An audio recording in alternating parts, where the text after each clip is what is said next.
प्रिय बंधुओं, माताओं, बहनों, आगामी 17 अक्टूबर से नवरात्रि प्रारंभ है। नवरात्रि साधना शक्ति संचय का प्रमुख स्रोत है। 9 का अंक अपने आप में बड़ा महान है, इसीलिए हम नवरात्रि में विशेष साधना के माध्यम से सफलता अर्जित कर सकते हैं, साधना से सिद्धि प्राप्त कर सकते हैं।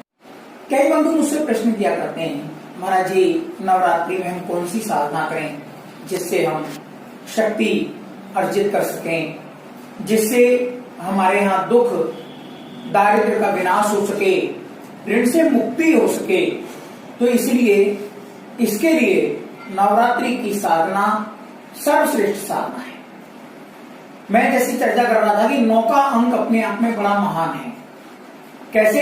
यदि हम मान लीजिए 9 का पहाड़ा बोलते हैं, 9 एकम 9, 9 दूनी 18, 8 और 1 9, 9 3 27, 7 और 2 9, 9 36, 6 3 9, 9 5 45, 4 5 9, 9 6 54, 5 4 9, 9 7 63, 6 3 9, 9 8 72, 7 2 9, 9 9 81, 8 1 9, 90 9, 99 9, 108 9। अर्थात हम आगे तक भी यदि बोलते चले जाएं तो 9 ही आएगा।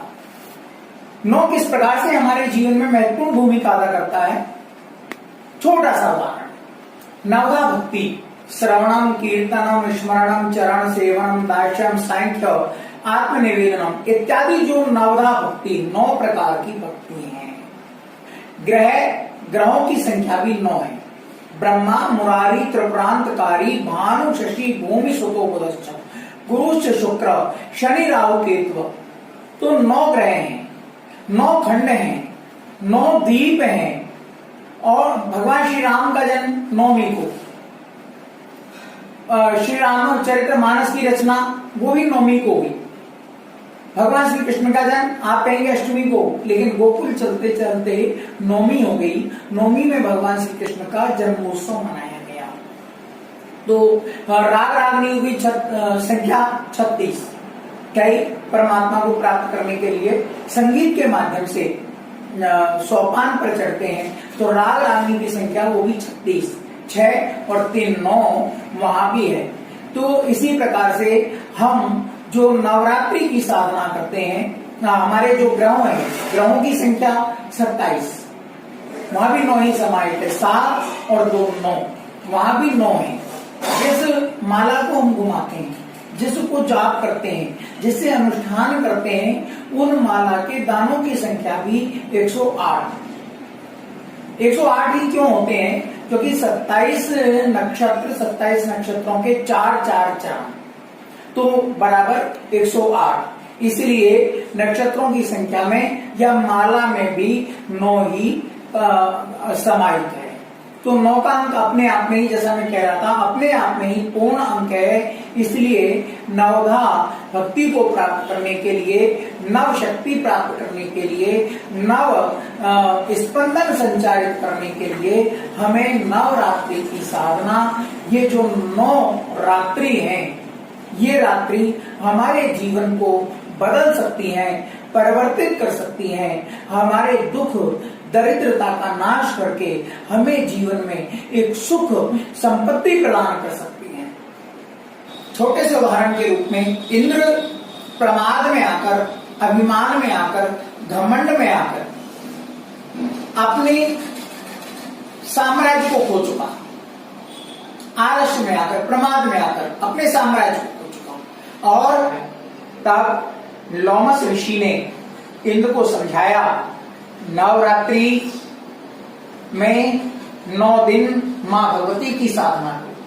और तब इंद्र ने श्रद्धा से समर्पित होकर और बड़ी दिव्य साधना की, और उस दिव्य साधना के बल पर दिव्य शक्ति अर्जित की। मां भगवती ने प्रत्यक्ष इंद्र को वरदान दिया, और उस वरदान के फलस्वरूप मां भगवती की कृपा से उसने दैत्यों को पराजित किया और पुनः अपने साम्राज्य का स्थापन किया। शंकराचार्य भगवान प्रारंभ में शक्ति को नहीं मानते थे। उन्होंने बड़ी दिव्य कृतियां लिखी। एक बार कर्नाटक में जा रहे थे और बीमार हो गए, उनसे चला भी नहीं जा रहा था। तब एक कन्या आई और कहने लगी, बाबा आप जा क्यों नहीं रहे? कहा, बेटा मैं कैसे जाऊं, मुझे में तो शक्ति ही नहीं है। वह कन्या कहने लगी, आपने तो शक्ति को कभी माना ही नहीं। और शंकराचार्य भगवान समझ गए और वहीं उन्होंने फिर क्षमा अपराधन स्तोत्र की रचना की और उसके बल पर उन्होंने चारों दिशाओं में सफलता अर्जित की और अपनी विद्वता का झंडा फहराया। इसलिए हमें पुनः आपसे आग्रह कर रहा हूं कि ये नवरात्रि व्यर्थ ना जाने दें, एक दिव्य साधना करें और माँ भगवती की कृपा को प्राप्त करें। माँ भगवती के आशीर्वाद से आप पुनः सफलता प्राप्त करेंगे, सुख संपत्ति प्राप्त करेंगे, समृद्धिशाली बनेंगे और आप अपने आप में ही एक दिव्य उदाहरण होंगे। नवरात्रि साधना में हम नवाण मंत्र न्यास सहित उसका पाठ कर सकते हैं। दुर्गा सप्तशती का विधि विधान से पाठ कर सकते हैं।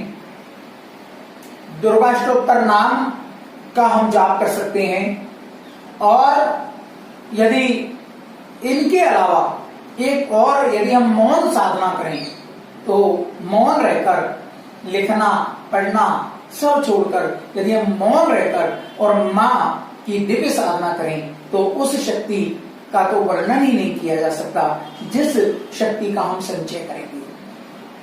माँ भगवती के किसी भी रूप को लेकर, किसी भी साधना को लेकर एक बार हम चलना प्रारंभ करें तो सफलता माँ भगवती की कृपा से हमें निश्चित प्राप्त होगी। इसके साथ ही मैं आपको नवरात्रि की हार्दिक शुभकामनाएं देता हूं और आशा करता हूं कि माँ भगवती की कृपा से आप निश्चित रूप से सफलता को प्राप्त करेंगे। जय श्री सौवर्धाम, जय माँ।